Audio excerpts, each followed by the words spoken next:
Every time we needed him, he was there for me, as was his family, starting with Wendell IV and the entire family. We're grateful for that. And I always felt that I was part of his family in one way or another. And I brought with me, and I'm not going to reread everything Wendell said the other day, but I brought with me the email that Wendell sent out. And there's so much in that email that I think is worthy of repetition and recollection for today. When he talked about, in the first paragraph, his father's passion and determination. In the second paragraph, he talked about how much he loved working with him, which isn't the case for all of us. Sometimes you can work with a parent, and sometimes you can't. He also talked about what he did on so many issues like healthcare, for example, and so many others that I won't recite. He talked about him finding and securing the best deal and quality of life for his members. Over and over again, we'll hear that theme about what he did for workers, what he did for immigrants, what he did for women, what he did for our families. And he also said towards the end that he liked laughing more than crying. Now, I'm not that funny, so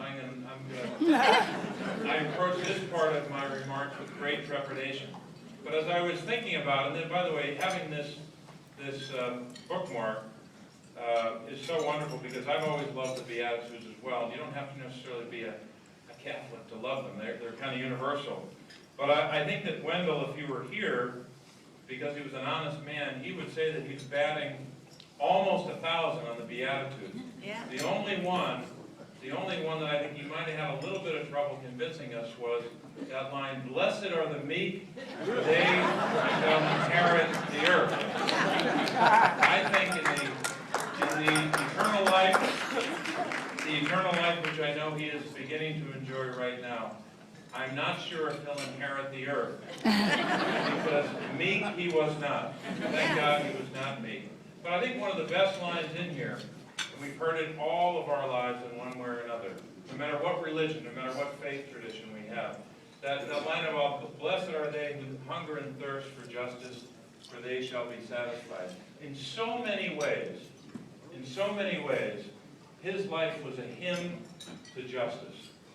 When you think about all that he did. And there's a great hymn in our faith that as a Catholic we can never find it in the Bible, but we know it's there because it was in a hymn.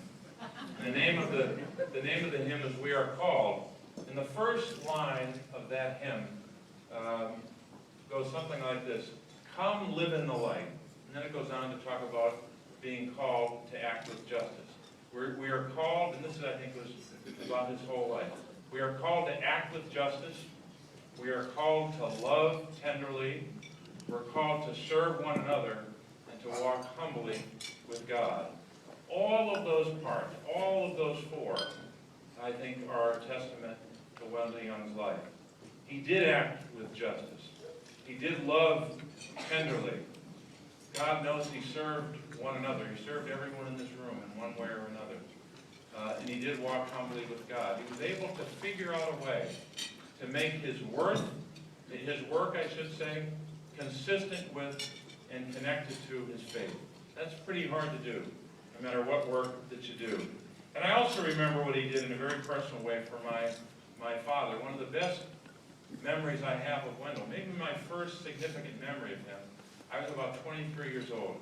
John Elliott is here, and John said to me one weekend when I was working in his law firm, he said, I wasn't even a lawyer, I was a paralegal. It was a Friday, and he said, "What are you doing this weekend?" I said, "Well, Teresa and I were dating," and I said, "She's in Boston, I'm going to go up and see her this weekend." He said, "No, you're not, you're going to Florida." So we got on this plane, John Elliott and a few other folks and Wendell Young, and for an entire weekend I was able to listen to them talk about life, about families, about politics. They were already planning, this would be 1983-84. They were planning the 1986 election, which worked out well. And I'll never forget learning from them and listening to them, being inspired by their brilliance, being inspired by their commitment to help others, but also being inspired by their remarkable friendship. And his other friend, of course, in all those years was my own father. They were about 6 years apart. In some ways they were exactly alike, and in some ways not so. But my father said at the end of his life, when he finally sat down to write a book. I was telling Mayor Green this earlier, that more people with those kinds of lives should write books. My father talked about what every public official should have, and I think it's true of any leader. But he talked about having a passion for justice and a sense of outrage in the face of injustice. That was a great description, whether he knew it at the time or not when he wrote that in the mid-90s. That was a great description of Wendell Young. That passion for justice, that belief that you cannot be satisfied with something less than justice, but also that sense of outrage in the face of injustice. So in so many ways, what he meant to me, and I think what he meant to a lot of us, comes down to that one word, justice.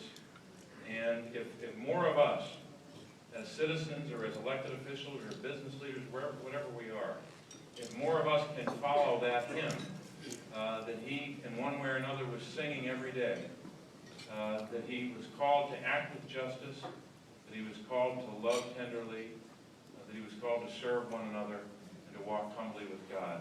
May it ever be so as we're inspired by his life. God bless you.